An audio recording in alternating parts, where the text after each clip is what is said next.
Hi, Owen. I'm going to read The Big Orange Splot. The Big Orange Splot. Mr. Plumbean lived on a street where all the houses were the same. He liked it that way. So did everyone else on Mr. Plumbean's street. "This is a neat street," they would say. Then one day, a seagull flew over Mr. Plumbean's house. He was carrying a can of bright orange paint. No one knows why. And he dropped the can, no one knows why, right over Mr. Plumbean's house.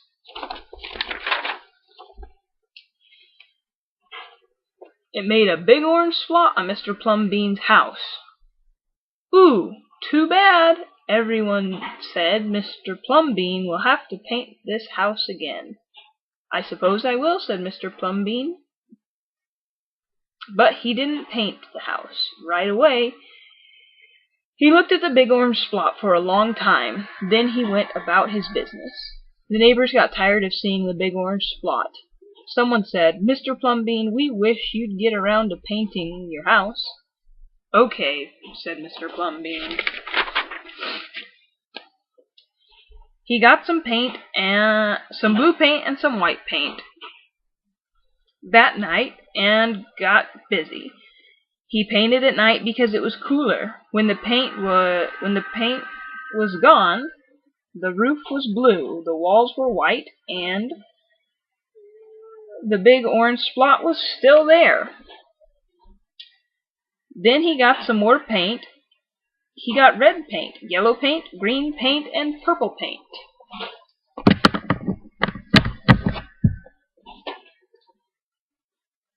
In the morning, the other people on the street came out of their houses. Their houses were all the same.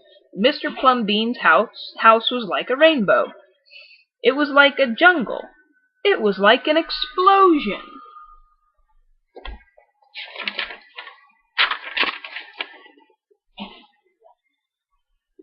There was a big orange splot, and there were little orange spots. There were stripes. There were pictures of elephants and lions and pretty girls and steam shovels.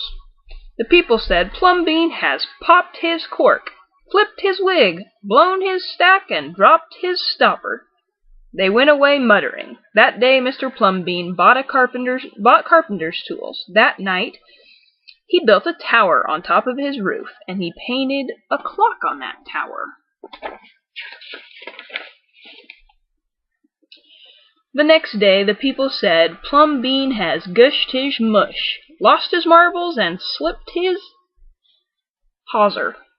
They decided they would pretend not to notice. That very night Mr. Plumbean got a truck full of green things. He painted palm trees, thorn bushes, onions, and frangipani. In the morning he bought a hammock and an alligator. When the other people came out of their houses, they saw Mr. Plumbean swinging in a hammock between two palm trees. They saw an alligator lying in the grass. They saw Mr. Plumbean was drinking lemonade.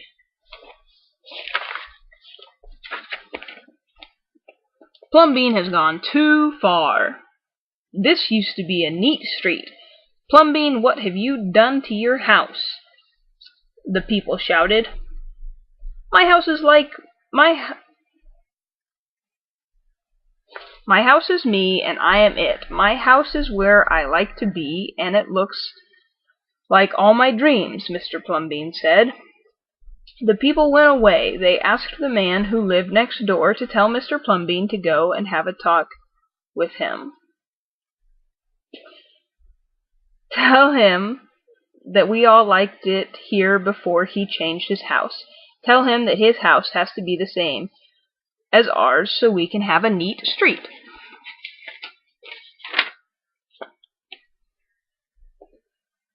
The man went to see Mr. Plumbean that evening. They sat under the palm trees drinking lemonade and talking all night long.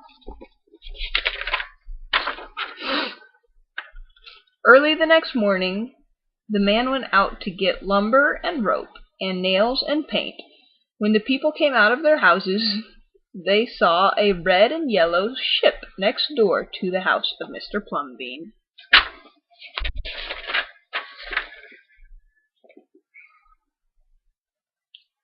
"What have you done to your house?" they shouted at the man. "My house is me, and I am it. My house is where I like to be, and it looks like my dreams," said the man who had always loved ships. "He's just like Plumbean," the people said.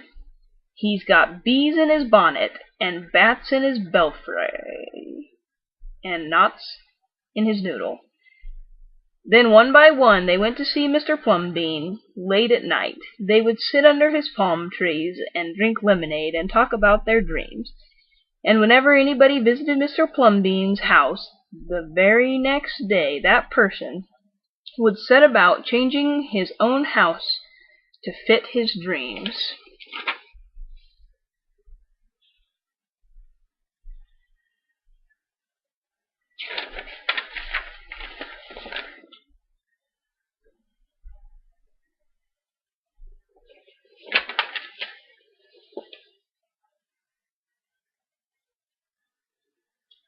Whenever a stranger came to the street of Mr. Plumbean and his neighbors, the stranger would say, "This is a neat street."